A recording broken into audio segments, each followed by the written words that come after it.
Друзья, всем привет! Сегодня мы обсудим спортивные успехи народного артиста мира Димаша Кудайбергена в увлекательном китайском шоу «Сияй, Супербрат». Выясним, когда появились боевые ссадины на лице артиста. Надеемся, что бабушка и мама Димаша сейчас не смотрят наш выпуск и не заметят фото в сообществе канала. А к тому времени, когда певец вернется на родину, все уже пройдет.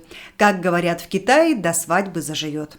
А также отметим новый образ Димаша в белоснежном костюме. Наверное, новый шедевр от известного нам дизайнера Риты для будущих выступлений.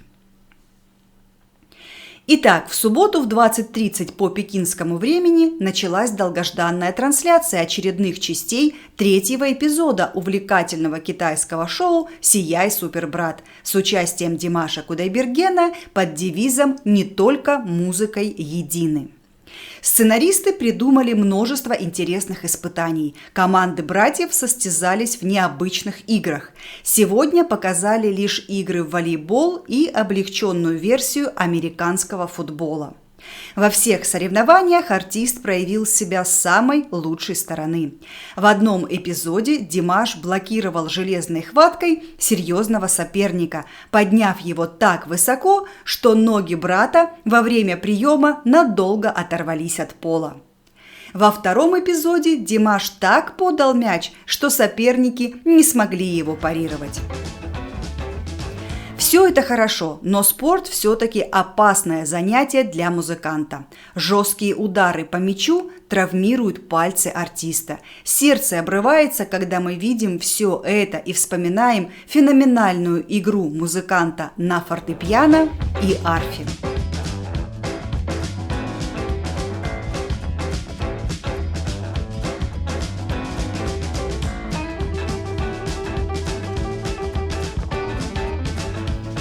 Возможно, поэтому, оберегая пальцы, Димаш подавал мяч не открытой ладонью, а кулаком.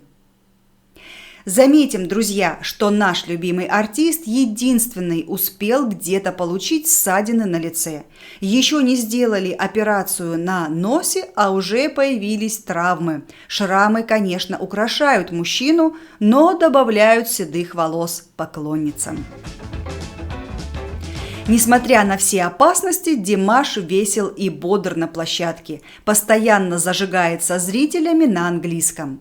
То он требовал от болельщиков более горячей поддержки, а когда проиграли, то в шутку заявил, что это они во всем виноваты.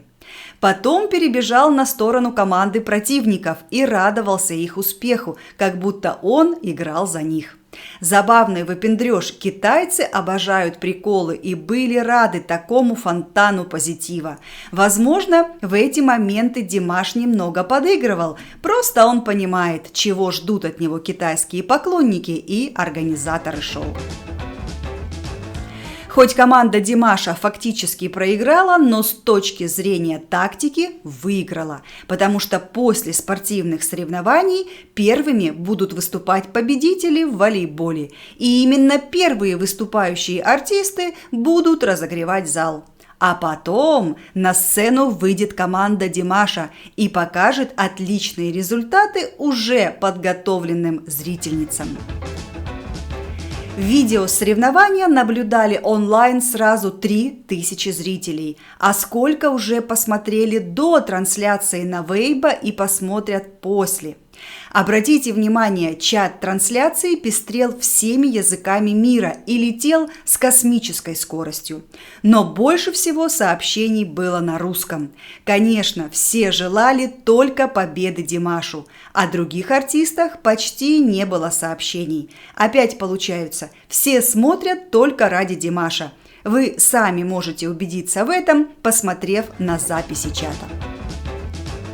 Да, знакомая картина. Очень активны в чате записи на английском, филиппинском языках и, конечно, на испанском и португальском. Друзья, огромное спасибо за поддержку. Жаль, почти не было на казахском, а ведь просили, чтобы писали на родном языке, дабы организаторы понимали, насколько велика популярность Димаша.